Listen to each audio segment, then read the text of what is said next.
어이 아줌마, 칼 솜씨가 보통이 아닌데 살짝살짝 비치는 문신이랑 손목힘 보니까 왕년에 좀 놀았던 손 같네?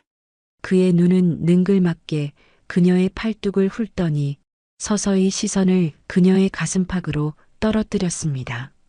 얼굴은 반반하게 생겨가지고 왜 이런 데서 닭을 손질하고 계셔? 닭을 집어든 그의 손끝이 여인의 가슴팍을 2번, 3번 쿡쿡 찔러댔습니다. 남자의 행동에 그녀의 눈빛이 순간 칼날처럼 매서워졌습니다. 그리고는 그의 손이 그녀의 상의 끝자락을 들추려는 순간 그녀는 반사적으로 그의 손목을 비틀어 버렸습니다. 그 움직임은 너무 빠르고 정확해서 그는 아무 말도 하지 못한 채 얼어붙고 말았죠. 사연 시작하기 전 무료 버튼인 구독과 좋아요 부탁드립니다. 알림 설정도 해두시면 새로운 영상이 올라올 때마다 가장 먼저 만나보실 수 있습니다. 새벽 부산 국제시장의 공기는 항상 차갑습니다. 여름날에도 이곳은 한기가 돌았죠. 먼지와 쇳물 냄새, 그리고 바다의 짭조름한 향기가 뒤섞인 공기를 가르며 윤소영은 늘 그랬듯 제일 먼저 셔터문을 올렸습니다. 소영 닭집에 불이 들어오는 시간은 새벽 4시입니다. 시장의 다른 가게들이 아직 깊은 잠에 빠져 있을 때 소영의 하루는 이미 시작되죠. 가게 안으로 들어선 소영은 조용히 앞치마를 두르고 칼을 꺼냈습니다. 그 움직임에는 어떤 망설임도 없었습니다. 오직 정확함만이 있을 뿐이죠. 냉장고에서 꺼낸 닭을 도마 위에 올려놓는 순간 소영의 손은 마치 다른 사람의 것처럼 변했습니다. 칼날처럼 예리하고 정확한 움직임입니다. 칼이 닭의 관절을 가르는 소리만 가게 안에 울렸죠. 그 소리는 소영에게 묘한 위안을 주는 듯 했습니다. 30마리, 오늘도 깔끔하게. 소영은 중얼거리며 손을 닦았습니다. 목소리는 낮고 단단했지만 어딘가 갈라진 듯한 울림이 있었죠. 창문으로 비치는 희미한 가로등 불빛이 소영의 얼굴을 비췄습니다. 단단한 광대뼈와 날카로운 턱선, 그리고 왼쪽 턱에 깊게 패인 칼자국입니다. 시간이 지나도 지워지지 않는 과거의 흔적이었죠. 소영은 무의식적으로 그 흉터를 쓸었습니다. 그러다 문득 소매가 거쳐 올라가며 드러난 팔목의 문신을 발견하고는 급히 소매를 내렸죠. 하얀 백조가 칼을 물고 있는 모양입니다. 그것은 칠성파의 상징이었습니다. 과거의 소영, 백비라 불리던 시절의 증거였죠. 이젠 다 지나간 일이야. 소영은 중얼거렸지만 그 말이 거짓임을 본인이 가장 잘 알고 있었습니다. 과거는 결코 지나가지 않습니다. 단지 잠시 숨어 있을 뿐이죠. 그 사실을 소영은 누구보다 잘 알고 있었습니다. 해가 떠오르자 시장은 서서히 생기를 되찾았습니다. 상인들이 하나둘 가게 문을 열었고 소영의 가게 앞으로도 사람들이 지나다녔죠. 사람들은 소영을 볼 때마다 공손하게 고개를 숙였지만 깊은 대화를 나누는 경우는 드물었습니다. 소영이 만든 보이지 않는 벽 때문이었죠. 소영 씨, 오늘도 일찍 왔네. 정육점 박사장이 인사를 건넸습니다. 소영은 짧게 고개를 끄덕였죠. 박사장은 소영의 무뚝뚝함에 이미 익숙해진 듯 했습니다. 어제 약국 김할머니가 허리를 삐끗했다던데 오늘 토종 닭 1마리 보내줄까 하는데 소영은 말없이 손질한 토종 닭 1마리를 비닐에 담아 건넸습니다. 그리고 덧붙였죠. 삼계탕 재료도 같이 넣었어요. 푹 고아 드시라고 전해줘요. 박 사장은 빙그레 웃었습니다. 역시 우리 소영 씨는 말은 적어도 마음씨는 누구보다 따뜻하지. 소영은 대답 대신 다시 칼을 들었죠. 소영의 표정은 변함없이 차가웠지만 눈빛에는 무언가 다른 감정이 스쳐 지나갔습니다. 그것은 아마도 슬픔이었을까요?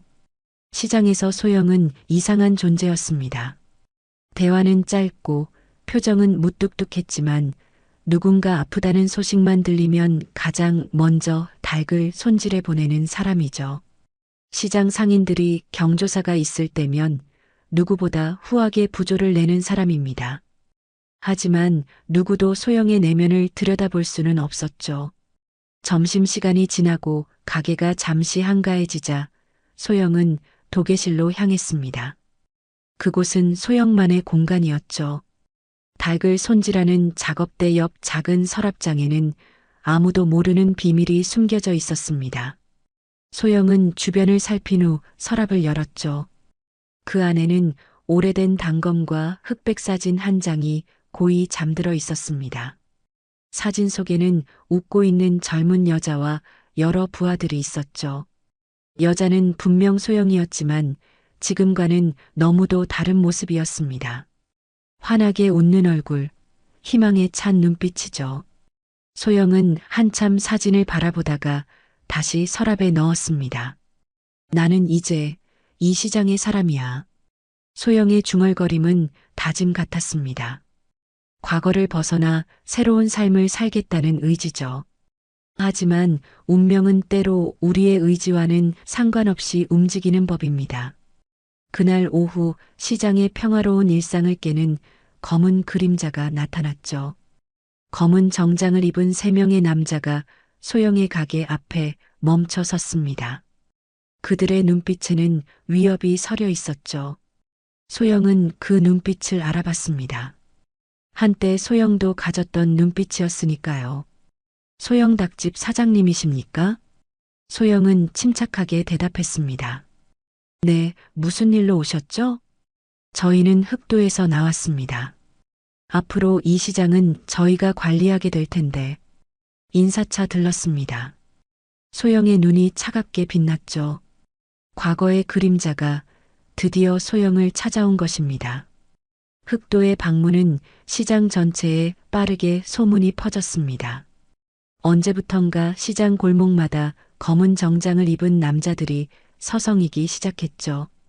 그들은 노골적으로 상인들을 감시하며 불안감을 조성했습니다. 흑도라는 신흥 조폭이 국제시장을 노리고 있다더군요.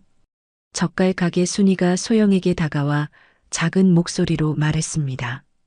순이의 눈빛에는 두려움이 서려 있었죠. 소영은 말없이 칼날을 닦으며 고개만 끄덕였습니다. 진입세라는 걸 내라고 한다는데 안 내면 가게를 못 열게 한대요. 어떡하죠, 소영 씨? 소영은 천천히 칼을 내려놓았습니다. 소영의 눈빛이 변했죠. 그 안에 무언가 위험한 기운이 일렁였습니다. 걱정하지 마세요. 아직은. 소영의 말이 채 끝나기도 전에 가게 문이 거칠게 열렸습니다. 흑도의 보스 서진수와 부하들이 들어왔죠. 서진수는 30대 중반으로 보이는 남자였습니다. 날카로운 눈매와 오만한 미소가 특징이었죠. 소영 닭집, 유명하더군요. 국제시장의 터줏대감이라고 하던데. 서진수의 목소리는 부드러웠지만 그 안에 담긴 위협은 분명했습니다. 소영은 무표정한 얼굴로 서진수를 바라봤죠. 무슨 일로 오셨습니까? 서진수는 느긋하게 가게 안을 둘러보며 말했습니다. 우리 흑도가 이제 이 시장을 관리하게 됐습니다. 모든 상인들이 진입세를 내야 하는데 소영 씨는 특별히 월 300만 원으로 책정했어요. 소영의 눈이 차갑게 빛났습니다. 뭐라고요? 영세상인에게 그게 무슨 말도 안 되는 금액이죠?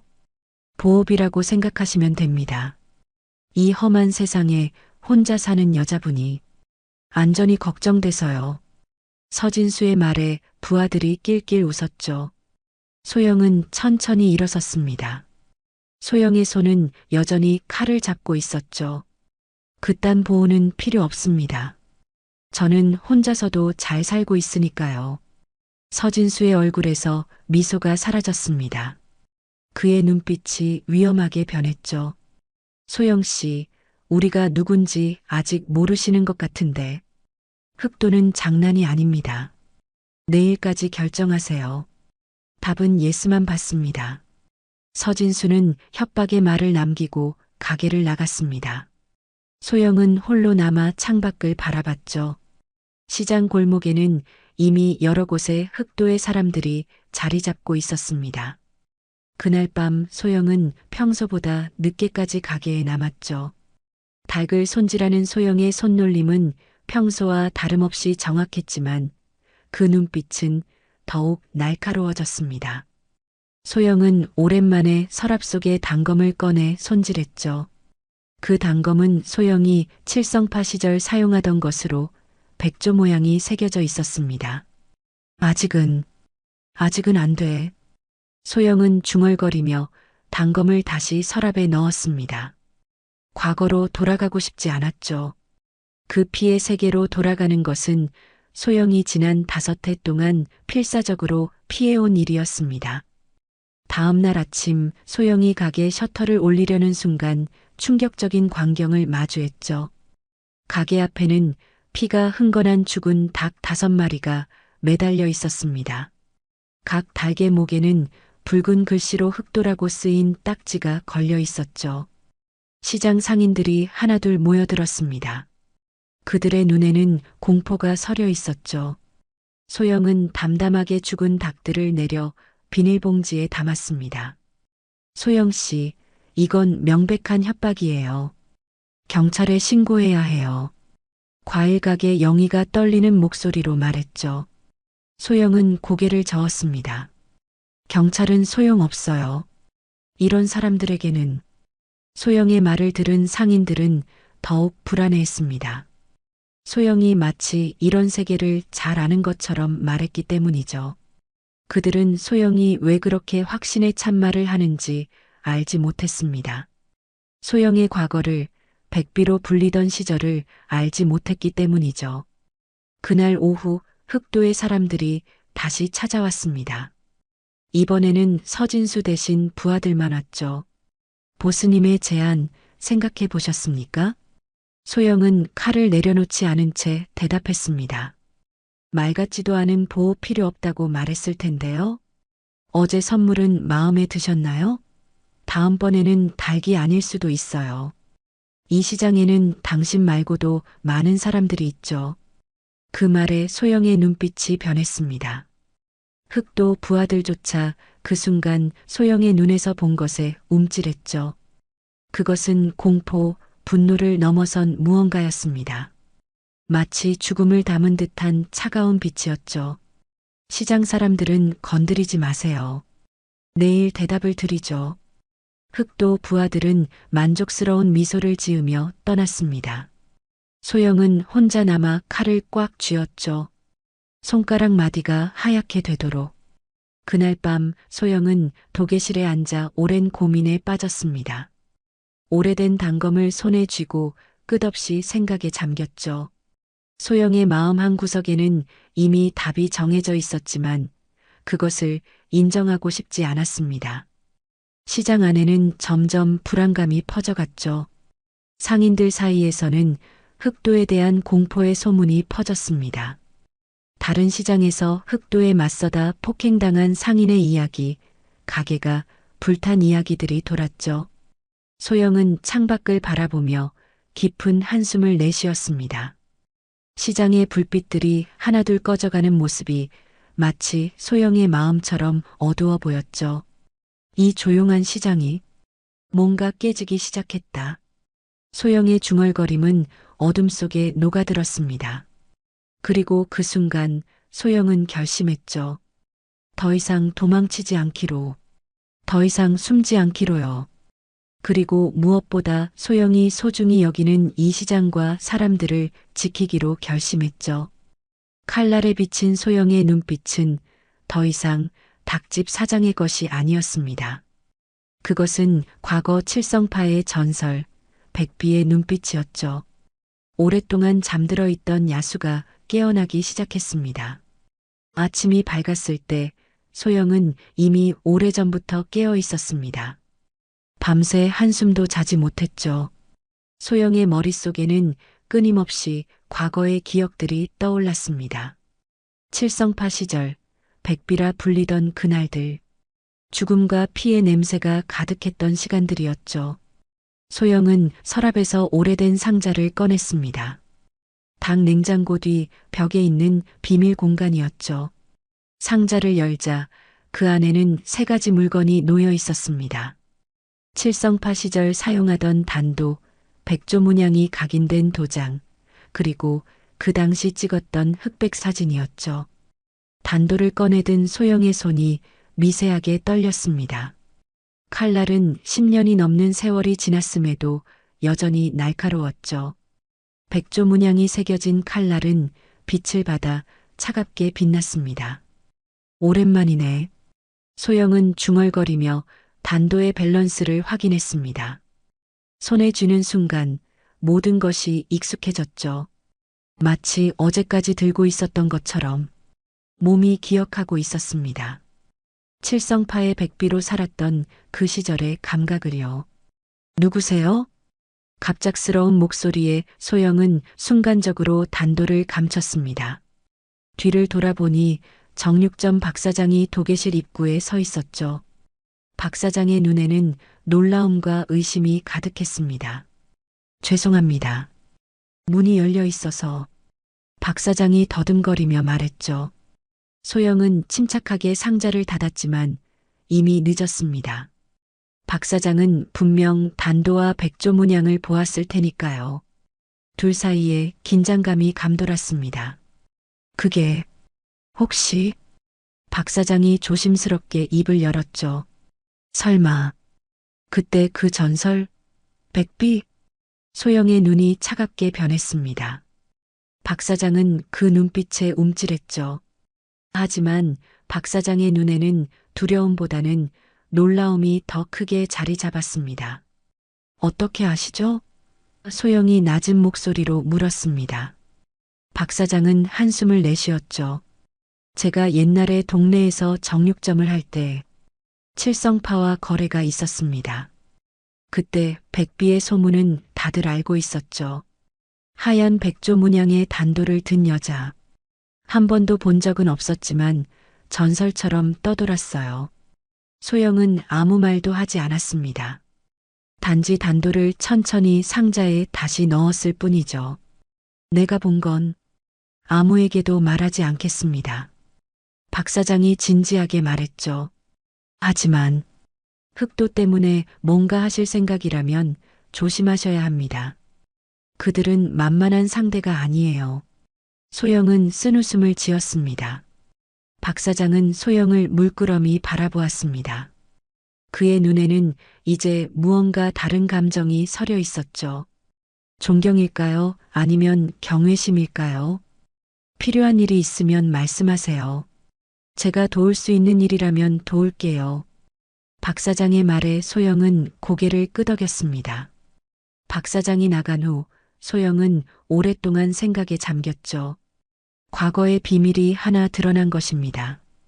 더 이상 숨길 수 없는 현실이 되어가고 있었죠. 그날 오후 소영은 시장 곳곳을 살펴보았습니다. 흑도의 사람들이 여러 상점을 돌아다니며 압박하는 모습이 보였죠. 야채 가게 주인이 울면서 돈을 건네는 모습, 철물점 아저씨가 협박당하는 장면들이 소영의 눈에 들어왔습니다. 특히 소영의 시선을 끈 것은 흑도 보스 서진수의 오른팔로 보이는 남자였죠. 그는 가죽 재킷을 입고 있었는데 소매가 거쳐 올라갔을 때 보인 문신이 소영의 주의를 끌었습니다. 그것은 검은 잉크로 새긴 뱀 모양의 문신이었죠. 필리핀 흑묵파. 소영이 작게 중얼거렸습니다. 소영은 오래전에 그 문신을 본 적이 있었죠. 필리핀에 본거지를 둔 국제범죄 조직 흑묵파의 상징이었습니다. 소영이 칠성파에 있을 때도 그들과 몇 번 충돌한 적이 있었죠. 가게로 돌아온 소영은 더욱 깊은 생각에 잠겼습니다. 상황이 더 복잡해지고 있었죠. 단순한 지역 폭력배가 아니라 국제적인 조직과 연결된 세력이라면 문제는 더 심각했습니다. 저녁이 되자 흑도의 사람들이 다시 소영의 가게를 찾아왔죠. 이번에는 서진수가 직접 왔습니다. 소영 씨, 생각해 보셨나요? 우리의 제안에 대해서. 소영은 무표정한 얼굴로 서진수를 바라봤습니다. 거절합니다. 서진수의 눈이 날카로워졌습니다. 그 결정이 어떤 결과를 가져올지 알고 하시는 말씀입니까? 알고 있어요. 소영의 목소리는 고요했지만 그 안에는 단단한 결의가 담겨 있었습니다. 서진수는 잠시 소영을 바라보다가 웃음을 터뜨렸죠. 재밌는 사람이군요 하지만 그 대답 후회하게 될 겁니다. 서진수와 그의 부하들이 떠난 후 소영은 도계실로 향했습니다. 이제 결정을 내려야 할 시간이었죠. 소영은 단도를 다시 꺼내 들었습니다. 칼날에 비친 소영의 눈빛이 변했죠. 그것은 더 이상 닭집 사장 윤소영의 눈빛이 아니었습니다. 칠성파의 전설, 백비의 눈빛이었죠. 다음 날 아침 시장 전체가 충격에 빠졌습니다. 여러 가게의 유리창이 박살 나 있었고 일부 상품들은 바닥에 흩어져 있었죠. 흑도의 경고였습니다. 특히 소영의 가게는 더 심각했습니다. 가게 안의 모든 것이 엉망이었고 벽에는 붉은 페인트로 다음은 사람이라고 써 있었죠. 시장 상인들이 두려움에 떨었습니다. 누구도 경찰에 신고하지 않았죠. 경찰에 신고했다간 더 큰 화를 부를 게 분명했으니까요. 경찰이 와봤자 아무런 도움이 되지 않는다는 것을 알고 있었습니다. 이런 세계는 그들만의 법칙으로 움직였으니까요. 소영은 조용히 가게를 정리했습니다. 소영의 얼굴에는 어떤 동요도 보이지 않았죠. 다만 소영의 눈빛은 더욱 날카로워졌습니다. 그날 저녁 주차장 쓰레기장 근처에서 충격적인 일이 벌어졌죠. 과일 가게 영희의 남편이 심하게 구타당한 채 발견된 것입니다.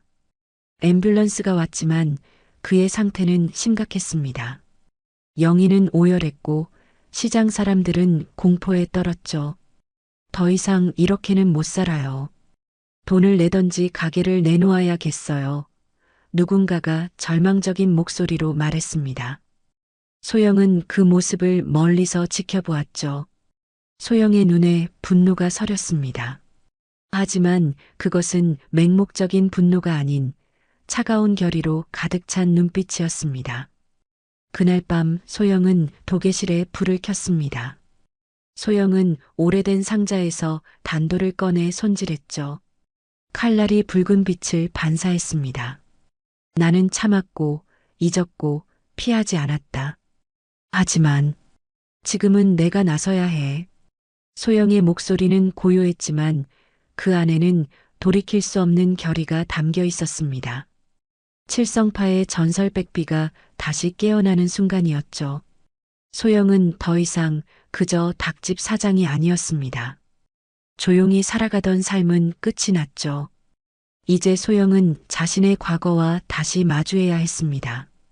도계실의 불빛 아래 소영의 그림자는 이전과는 다른 형태로 벽에 드리워졌습니다. 그것은 마치 과거의 백비와 현재의 소영이 하나가 되는 순간 같았죠. 소영은 단도를 품에 넣고 가게 문을 잠갔습니다. 이제 행동에 나설 시간이었습니다. 소영은 오랜 시간 잊고 있던 전화번호를 눌렀습니다. 10년이 넘는 세월이 흘렀지만 그 번호는 여전히 소영의 기억 속에 선명했죠. 전화벨이 몇 번 울리고 나서야 상대방이 받았습니다. 누구십니까? 경계심 가득한 남자의 목소리가 들려왔죠. 나야, 민철아. 백비. 전화 너머로 잠시 침묵이 흘렀습니다. 최민철은 과거 칠성파에서 소영과 함께 활동했던 동료였죠. 정보통으로 유명했던 인물이었습니다. 백비 누나? 민철의 목소리가 떨렸습니다. 살아계셨어요? 다들 죽은 줄 알았는데. 소영은 쓴웃음을 지었죠. 죽은 게 아니라 죽은 척한 거야. 어디 계신지 말씀해 주세요. 제가 당장 가겠습니다. 소영은 고개를 저었습니다. 아니, 만날 필요는 없어. 정보가 필요해서 전화했어. 무슨 정보요? 흑도라는 조직 알지? 최근 부산에서 활동 중인 민철의 목소리가 긴장감으로 가득 찼습니다. 흑도요? 위험한 조직입니다. 필리핀 흑목파의 한국 지부예요. 마약, 인신매매. 손대지 않는 게 없죠. 소영의 눈이 날카로워졌습니다. 예상했던 대로였죠. 보스는 서진수라는 자던데. 맞습니다. 서진수는 흑목파 보스의 조카예요. 필리핀에서 수년간 활동하다 최근에 한국으로 넘어와 세력을 키우고 있죠. 누나, 혹시 그들과 문제가 있으신 건가요? 소영은 잠시 침묵했습니다. 모든 걸 말해야 할까 고민했죠. 그들이 내 영역을 건드렸어. 영역이라니요? 누나가 지금 민철이 혼란스러워하는 목소리로 물었습니다. 국제시장에서 닭집을 하고 있어. 평범하게 살고 있었는데 그들이 나타났어. 소영의 목소리는 담담했지만 그 안에는 분노가 담겨 있었죠. 누나, 조심하세요. 그들은 무자비합니다. 제가 사람들을 보내드릴게요.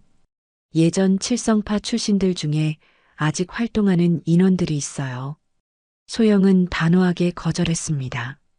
아니, 민철아. 누구도 다치게 하지 않을 거야. 이번엔 나 혼자 끝낼게.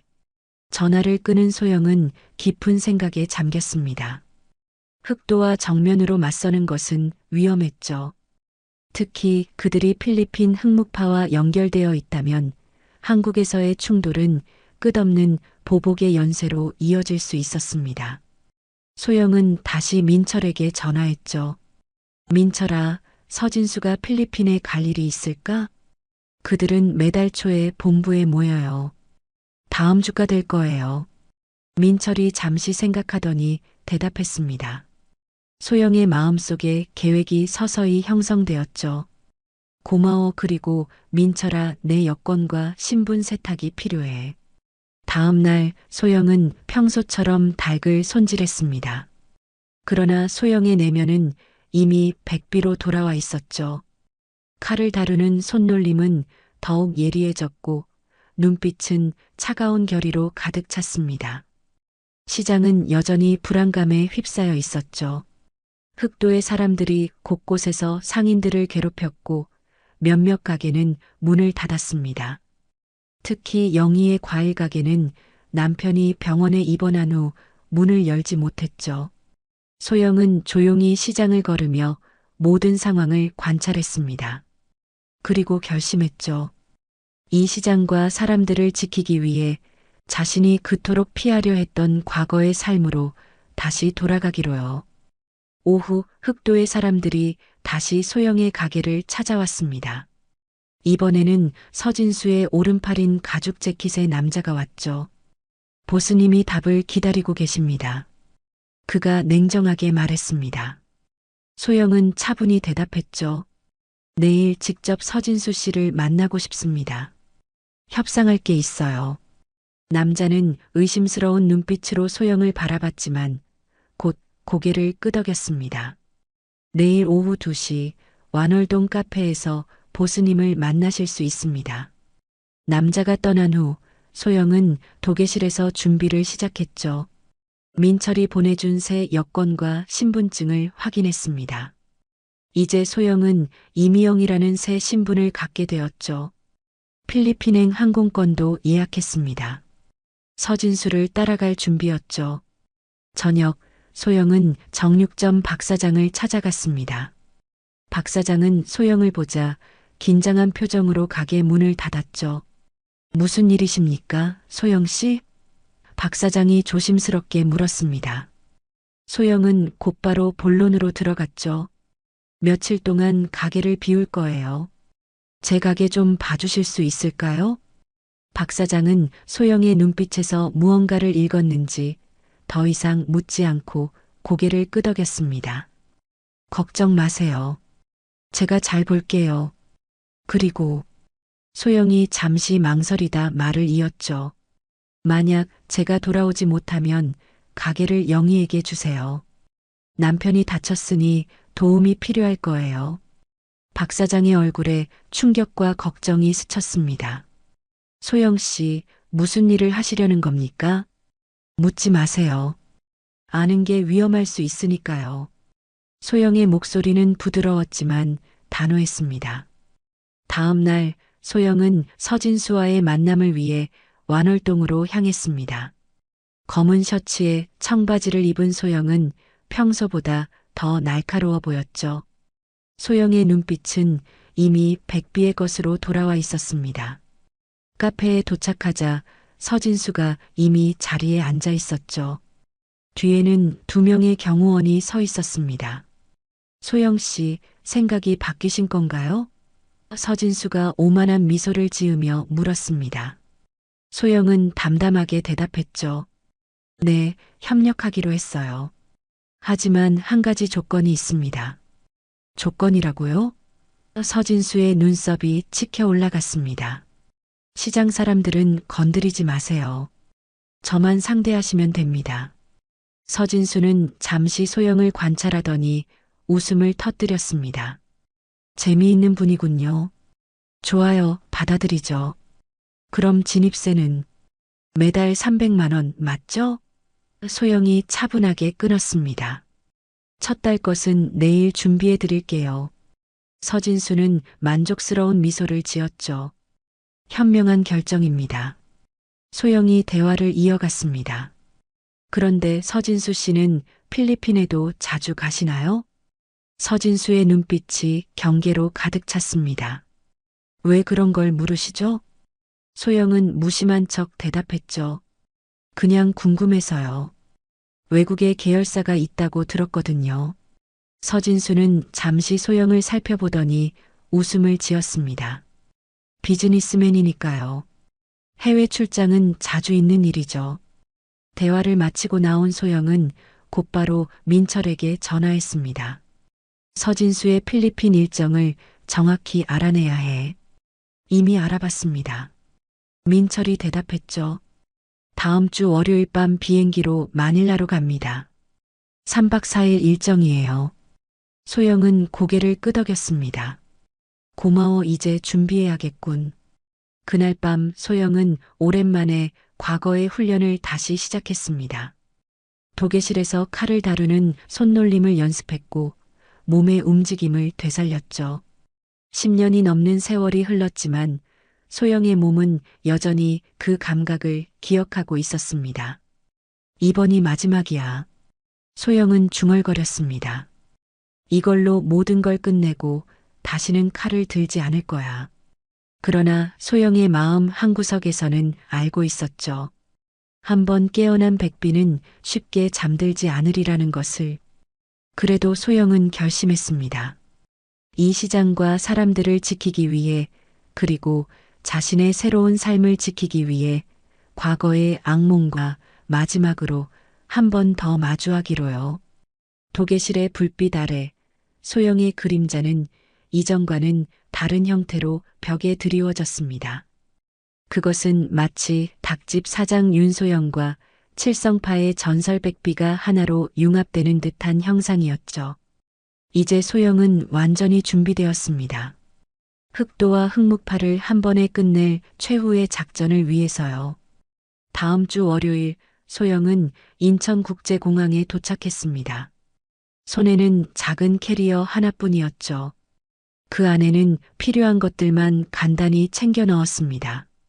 옷 몇 벌과 세면도구, 그리고 특별히 준비한 단도 하나. 모든 것이 계획대로 진행되고 있었죠. 출국장에서 소영은 서진수를 발견했습니다. 그는 2명의 부하들과 함께 있었죠. 소영은 모자를 깊게 눌러쓰고 멀리서 그들을 관찰했습니다. 서진수는 자신을 따라오는 그림자에 대해 전혀 알지 못하는 듯 했죠. 목적이 어떻게 되십니까? 출국 심사대에서 직원이 물었습니다. 소영은 준비된 대답을 했죠. 관광입니다. 체류 기간은요? 5일이요. 이미영이라는 신분 세탁된 여권에 도장이 찍히고 소영은 출국장으로 향했습니다. 이제 돌이킬 수 없는 강을 건너고 있었죠. 소영의 머릿속에는 계속해서 시장 사람들의 얼굴이 떠올랐습니다. 과일 가게 영희와 부상당한 그녀의 남편, 정육점 박 사장, 약국 김할머니. 그들을 지키기 위해 소영은 다시 한번 칼을 들었습니다. 비행기 안에서 소영은 서진수를 멀리서 지켜봤습니다. 그는 비즈니스석에 앉아 여유롭게 샴페인을 마시고 있었죠. 소영은 이코노미석 맨 뒷줄에 앉아 모자를 깊게 눌러 쓴 채 존재감을 지웠습니다. 흑묵파. 소영은 중얼거렸죠. 오래전 칠성파 시절 소영은 흑묵파와 몇 번 마주친 적이 있었습니다. 필리핀에 본거지를 둔 이 조직은 동남아시아 전역에서 악명 높았죠. 마약, 인신매매, 불법 무기 거래까지 손대지 않는 범죄가 없는 집단이었습니다. 마닐라 공항에 도착하자 소영은 서진수 일행이 먼저 내리는 것을 기다렸습니다. 그들을 놓치지 않기 위해서였죠. 서진수는 공항에서 검은색 세단을 타고 떠났습니다. 소영은 재빨리 택시를 잡아 그들을 따라갔죠. 저 차를 따라가 주세요. 소영은 택시 운전사에게 부탁했습니다. 택시 운전사는 의아한 표정을 지었지만 더 많은 팁을 약속받고 고개를 끄덕였죠. 차는 마닐라의 복잡한 거리를 지나 마카티 지역의 고급 호텔 앞에 멈췄습니다. 서진수와 그의 부하들이 내려 호텔로 들어갔죠. 소영은 택시 운전사에게 돈을 건네며 말했습니다. 저도 여기서 내릴게요. 호텔 로비에서 소영은 서진수가 체크인하는 것을 지켜봤습니다. 리셉션에 접근한 소영은 친절한 미소로 직원에게 물었죠. 방금 들어간 한국인 손님과 같은 층으로 방을 부탁해도 될까요? 같은 회사 동료인데 비즈니스 때문에 같은 층이 편할 것 같아서요. 직원은 잠시 망설이다가 소영의 정중한 태도에 고개를 끄덕였습니다. 15층 1507호로 모시겠습니다. 그분은 1512호에 체크인하셨어요. 소영은 미소를 지었죠. 감사합니다. 방에 들어온 소영은 창밖을 바라봤습니다. 마닐라의 밤 풍경이 펼쳐졌죠. 빛나는 고층 빌딩들과 그 사이로 보이는 어두운 빈민가의 대비가 뚜렷했습니다. 이 도시는 빛과 그림자가 공존하는 곳이었죠. 소영은 캐리어에서 단도를 꺼내 칼날을 닦았습니다. 칼날은 차가운 빛을 반사했죠. 소영의 눈에도 같은 차가운 빛이 서려 있었습니다. 백비가 완전히 깨어난 순간이었죠. 그날 밤 소영은 서진수를 감시했습니다. 그는 호텔 레스토랑에서 현지인 몇 명과 만났죠. 그들의 태도와 복장으로 보아 분명 흑묵파의 사람들이었습니다. 특히 그중 한 명은 목에 뱀 문신이 있었죠. 흑묵파의 고위 간부임이 분명했습니다. 다음 날 아침 소영은 서진수 일행을 계속 미행했습니다. 그들은 마닐라 외곽의 한 창고로 향했죠. 소영은 택시를 내려 멀리서 지켜봤습니다.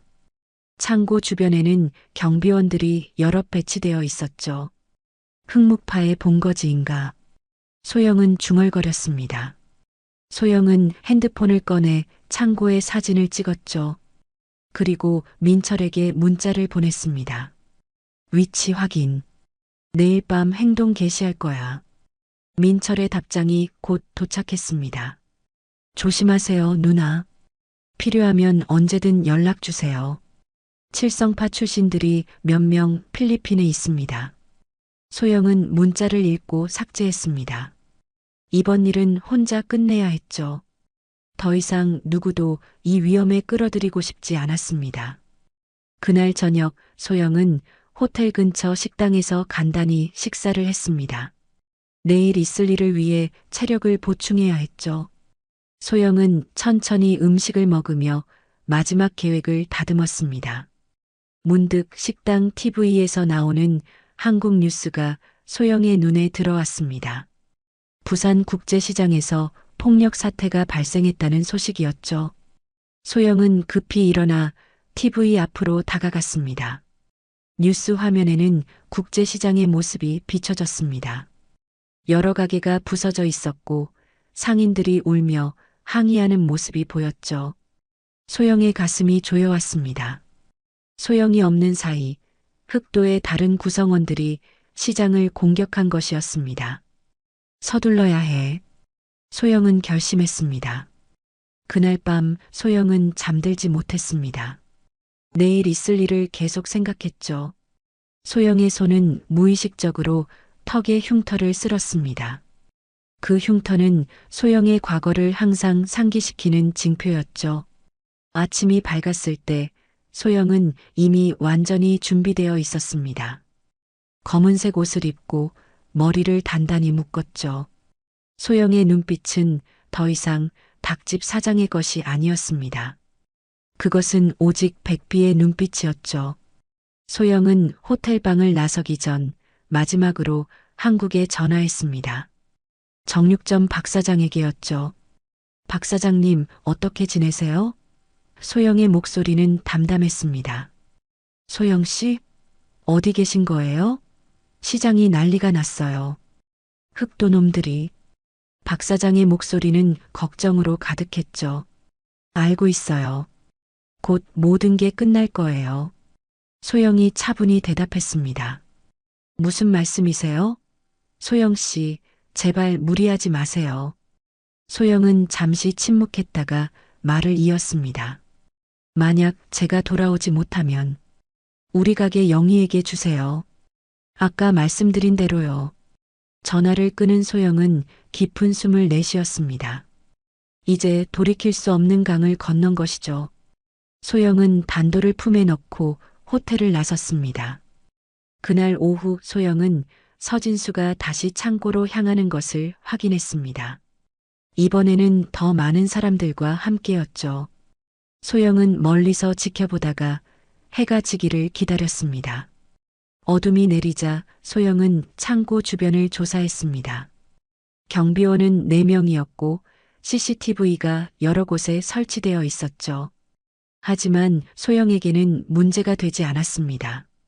과거 칠성파 시절 소영은 이보다 더 강력한 경비 시스템도 뚫은 적이 있었으니까요. 소영은 조용히 뒤편으로 접근했습니다. 첫 번째 경비원은 담배를 피우던 중이었죠. 소영은 재빠르게 그의 뒤로 다가가 정확한 한 방에 그를 기절시켰습니다. 소리 하나 내지 못한 채로요. 두 번째 경비원도 비슷한 방식으로 제압했습니다. 소영의 움직임은 마치 그림자처럼 조용했죠. 아무도 소영의 존재를 눈치채지 못했습니다. 소영은 창고 측면의 작은 창문을 통해 안으로 들어갔습니다. 내부는 상자들로 가득했고 중앙에는 사람들이 모여 있었죠. 서진수와 흑목파의 간부들이었습니다. 그들은 테이블 위에 펼쳐진 서류와 약품 샘플로 보이는 것들을 살펴보고 있었습니다. 소영은 천장 구조물을 따라 조용히 이동했습니다. 과거의 훈련이 몸에 배어 있었죠. 소영은 완벽한 타이밍을 기다렸습니다. 모든 것을 한 번에 끝낼 순간을요. 그리고 마침내 그 순간이 왔습니다. 소영은 마지막으로 깊은 숨을 내쉬고 단도를 꽉 쥐었죠. 그리고 중얼거렸습니다. 나는 참았고 잊었고 피하려 했다. 하지만 이제는 끝낼 시간이다. 소영은 천장에서 뛰어내렸습니다. 소영의 눈에는 더 이상 망설임이 없었습니다. 오직 한 가지 목표만 있었죠. 이 악몽을 영원히 끝내는 것. 그리고 그날 밤 마닐라의 한 창고에서 칠성파의 전설 백비가 마지막으로 칼을 휘둘렀습니다. 흑묵파와 흑도의 악몽은 그렇게 끝이 났죠. 15시간 후 소영은 인천국제공항에 도착했습니다. 소영의 얼굴에는 피로가 가득했지만 눈빛은 이상하게 평온해 보였죠. 마치 오랜 짐을 내려놓은 사람처럼 말입니다. 출국장을 빠져나오는 소영의 발걸음은 무거웠습니다. 오른쪽 팔꿈치에는 진한 멍이 들어 있었고 걸을 때마다 미세하게 절뚝거렸죠. 하지만 소영의 표정에는 고통의 흔적이 없었습니다. 오히려 담담함이 깃들어 있었죠. 소영은 공항 화장실에 들어가 얼굴을 씻었습니다. 거울에 비친 자신의 모습을 오랫동안 바라봤죠. 턱의 흉터가 더욱 선명해 보였습니다. 소영은 천천히 흐르는 물에 손을 담근 채 생각에 잠겼죠. 그날 밤 마닐라에서 있었던 일은 마치 꿈처럼 흐릿했습니다. 창고 안의 어둠, 놀란 얼굴들, 그리고 칼날의 반짝임. 모든 것이 빠르게 지나갔죠.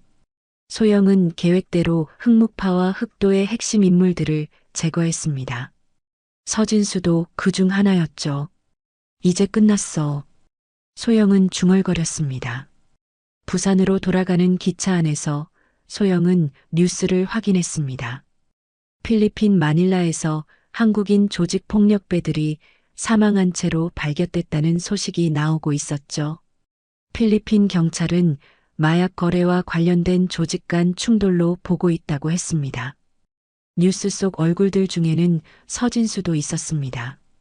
소영은 화면을 끄고 창밖을 바라봤죠. 한국의 푸른 산과 들이 창밖으로 지나갔습니다. 이 평화로운 풍경 속에서 소영은 다시 한번 자신의 선택을 되돌아봤습니다. 잘한 일이야. 소영은 스스로에게 확인하듯 말했습니다. 그들이 계속 있었다면 시장은 파괴되었을 거야. 부산에 도착한 소영은 곧바로 국제시장으로 향했습니다. 이른 아침이었지만 시장은 이미 활기를 띠기 시작하고 있었죠. 상인들이 하나둘 가게 문을 열고 있었습니다. 소영 닭집 앞에 도착하자 정육점 박 사장이 놀란 얼굴로 달려왔습니다. 소영 씨, 돌아오셨군요. 박 사장의 목소리에는 안도감이 가득했죠. 정말 걱정했습니다. 뉴스에서 필리핀 얘기가 나오길래 소영은 작게 미소 지었습니다.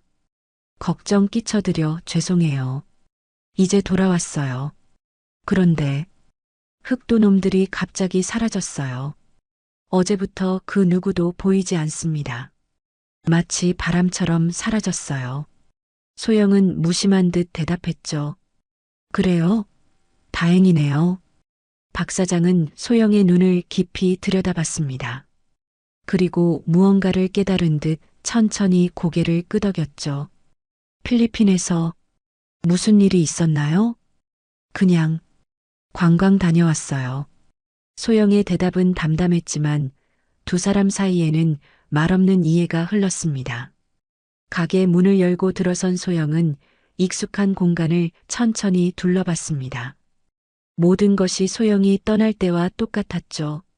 소영은 앞치마를 두르고 칼을 집어들었습니다. 칼을 쥐는 순간 소영의 손이 살짝 떨렸습니다. 마닐라에서의 기억이 순간적으로 떠올랐죠. 소영은 깊은 숨을 들이마시고 천천히 내뱉었습니다. 그리고 닭을 손질하기 시작했죠. 그날 오후 뉴스가 시장 전체에 퍼졌습니다. 마닐라에서 흑도 간부들이 사망했다는 소식이었죠.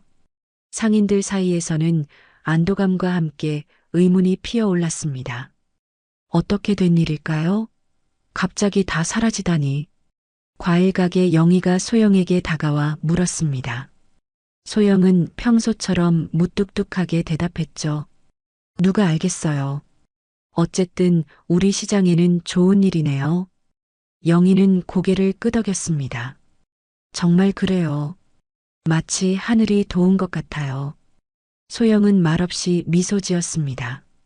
그리고 영희의 남편에 대해 물었죠. 남편분은 좀 어떠세요? 조금씩 나아지고 있어요. 하지만 아직 병원에 있어요. 영희의 목소리에는 걱정이 묻어 있었습니다. 소영은 손질한 닭 한 마리를 비닐에 담았습니다. 이거 가져가세요.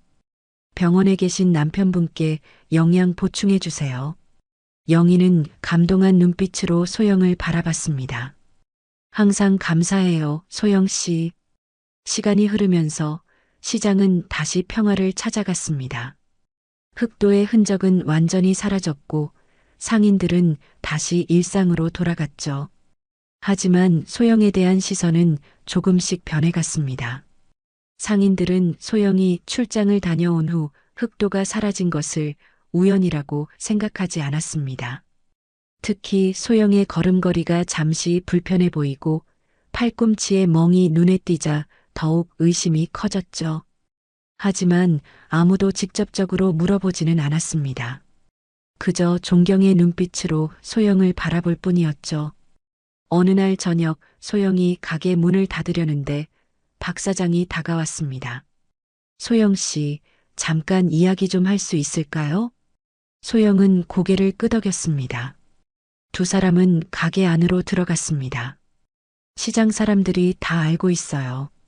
박 사장이 조용히 말했습니다. 소영은 평온한 표정으로 물었죠.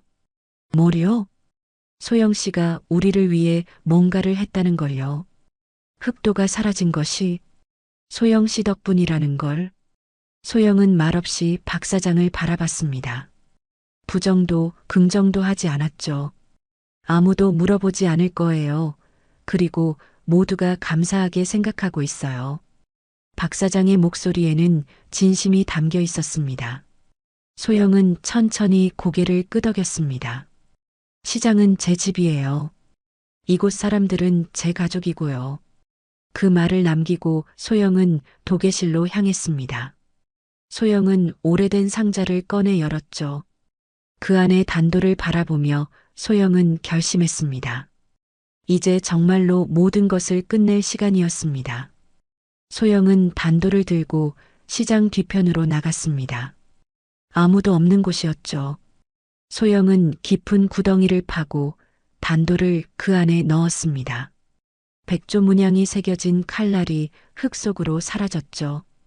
이제 진짜 끝이야. 소영은 중얼거렸습니다. 백비는 더 이상 존재하지 않아. 흙을 덮고 돌아서는 소영의 얼굴에는 평화로운 미소가 어렸습니다. 마치 오랜 짐을 내려놓은 듯한 가벼움이 느껴졌죠. 소영은 이제 단지 소영 닭집 사장일 뿐이었습니다. 과거의 그림자에서 벗어난 한 사람이었죠. 그러나 운명은 때로 우리의 계획대로 흘러가지 않습니다. 다음 날 아침 소영이 가게 문을 열자마자 경찰 2명이 들어왔습니다. 윤소영 씨 맞으십니까? 한 형사가 물었죠. 소영은 침착하게 대답했습니다. 네, 맞습니다. 무슨 일이신가요? 흑도 사건의 보스인 서진수 씨가 최근에 윤소영 씨를 만났더군요. 만나서 무슨 이야기를 했죠? 소영이 대답했습니다. 그들이 계속해서 저희 시장의 만행들 저질렀어요. 저는 더 이상 상인들을 괴롭히지 않겠다는 약속을 받아내기 위해 진입세를 내기로 했습니다. 그게 다예요. 시장 상인들이 놀란 표정으로 그 광경을 지켜봤죠. 그들이 마닐라에서 사고를 당한 날 당신은 뭐하고 있었죠? 그때였습니다. 박 사장이 나서서 말했습니다. 소영 씨는 그날 닭 수급 문제로 가게에서 일하고 있었습니다. 제가 그날 함께 일을 도와주고 있었죠. 그때 과일 가게 영희도 거들었습니다. 맞아요. 그날 저도 봤어요. 평소 소영 씨가 도움을 많이 줘서 과일 좀 갖다 주러 갔었죠. 박 사장과 함께 생닭죽국 작업을 하고 있더라고요. 다른 시장 상인들도 다 같이 자신들도 봤다고 증언하고 있었습니다. 소영은 놀라움을 감추지 못했습니다. 시장 사람들이 소영을 위해 거짓말을 한 것이었죠. 그때였습니다. 한 형사가 다급히 달려오더니 취조하는 형사에게 말했습니다. 윤소영 씨의 여권에는 출국 기록이 없습니다. 최근 몇 년간 해외에 나간 적이 없는 것으로 나옵니다. 라고 말했죠. 그것은 민철의 완벽한 신분 세탁 덕에 기록되지 않은 것이었습니다. 경찰들은 더 이상 조사할 것이 없다며 바로 철수해버렸죠.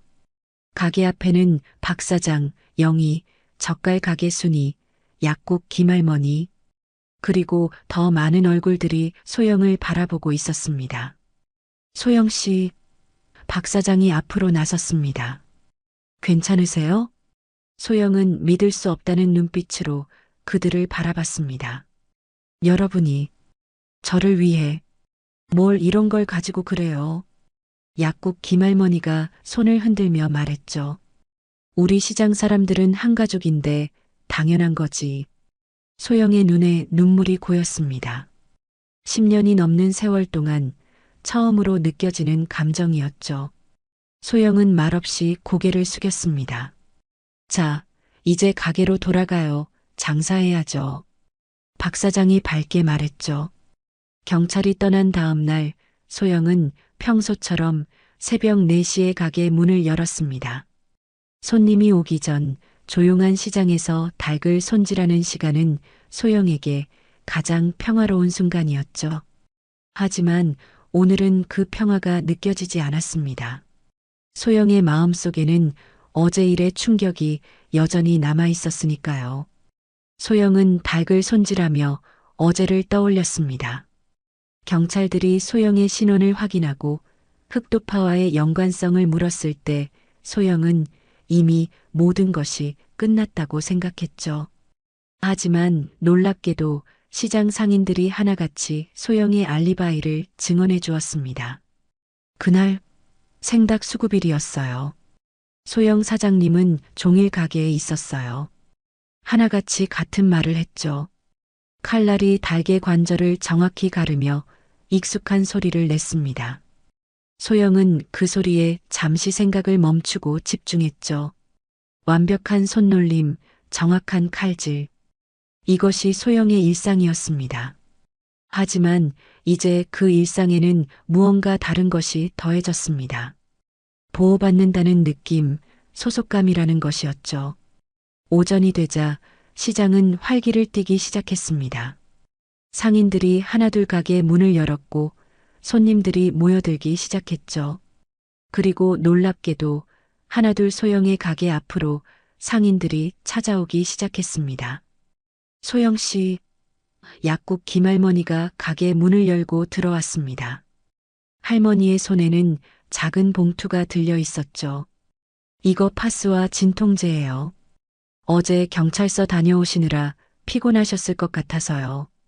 소영은 멍하니 봉투를 받았습니다. 말을 잇지 못했죠. 몸 잘 챙기세요. 김할머니가 말했습니다. 그리고 덧붙였죠. 그리고 고마워요. 정말 고마워요. 소영이 무슨 말을 해야 할지 모르는 사이 김할머니는 가게를 나갔습니다. 그리고 얼마 지나지 않아 젓갈 가게 순이가 들어왔죠. 소영 씨, 이거 제가 먹는 관절약이에요. 매일 닭 손질하시느라 관절 안 아프세요? 이거 드세요. 순이도 작은 봉투를 건네며 환하게 웃었습니다. 소영은 여전히 말을 잇지 못한 채 봉투를 받았습니다. 순이도 김할머니와 같은 말을 남기고 떠났죠. 오전이 지나갈수록 더 많은 상인들이 소영의 가게를 찾았습니다. 과일 가게 영희는 홍삼 캡슐을, 박 사장은 루테인 영양제를 건넸죠. 모두가 같은 말을 했습니다. 고마워요. 소영은 점점 더 혼란스러웠습니다. 이렇게 많은 사람들이 소영을 걱정하고 감사하다고 말하는 것은 처음이었죠. 평생 혼자였던 소영에게 이런 관심과 감사는 낯설었습니다. 점심시간이 되자 상인들이 하나둘 소영의 가게 앞으로 모여들었습니다. 각자 음식을 조금씩 가져와서 작은 점심 파티를 벌였죠. 소영은 어리둥절한 표정으로 그들을 바라봤습니다. 다들 왜 이러시는 거예요? 소영이 조심스럽게 물었습니다. 박 사장이 소영의 어깨에 손을 얹었습니다. 소영 씨가 우리를 위해 한 일 모두 알고 있어요. 비록 말은 못해도 우리는 압니다. 흑도가 사라진 것이 우연이 아니라는 것도요. 영희가 덧붙였죠. 박 사장이 웃으며 말했습니다. 국제시장은 작은 마을 같은 곳이에요. 우리끼리 모르는 게 없죠. 소영의 눈에 눈물이 고였습니다. 칠성파의 전설로 살던 시절에도 싸움에서 죽을 뻔한 날에도 울지 않았던 소영이 이 순간 사람들의 온기 앞에 무너졌습니다. 소영은 말없이 고개를 숙였습니다. 어깨가 미세하게 떨렸죠. 눈물이 뺨을 타고 흘러내렸습니다. 소영 씨, 김할머니가 소영의 손을 잡았습니다. 괜찮아요. 우리는 소영 씨 편이에요, 항상. 소영의 가슴 속에서 무언가가 터져 나왔습니다. 오랫동안 단단하게 닫혀있던 문이 열리는 느낌이었죠. 소영은 삶에서 처음으로 자신이 속한 곳, 자신을 있는 그대로 받아들여주는 사람들을 만난 것 같았습니다. 고맙습니다. 소영의 목소리는 떨렸지만 그 안에는 진심이 담겨 있었습니다. 정말 고맙습니다. 그날 오후 소영은 도계실에 앉아 창밖을 바라봤습니다. 시장의 풍경이 달라 보였습니다. 더 밝고 더 따뜻하게 느껴졌죠. 소영은 자신이 얼마나 변했는지 생각했습니다. 국제시장에 처음 왔을 때의 소영은 과거를 숨기고 모든 감정을 닫아둔 사람이었습니다. 하지만 이제 소영은 조금씩 마음을 열고 사람들과 연결되기 시작했죠. 소영은 여전히 국제시장의 닭집 사장입니다. 턱의 흉터는 남아있고 팔의 문신도 그대로입니다. 하지만 이제 그것들은 부끄러운 과거가 아닌 소영이 걸어온 길을 보여주는 이정표가 되었습니다. 흉터는 남지만 진심은 배신하지 않는다. 소영은 작은 목소리로 말했습니다. 오늘의 이야기 어떠셨나요? 무료인 구독과 알람 설정 잊지 마시고 여러분의 따뜻한 댓글 하나가 정말 큰 힘이 됩니다. 함께 해주셔서 진심으로 감사드립니다.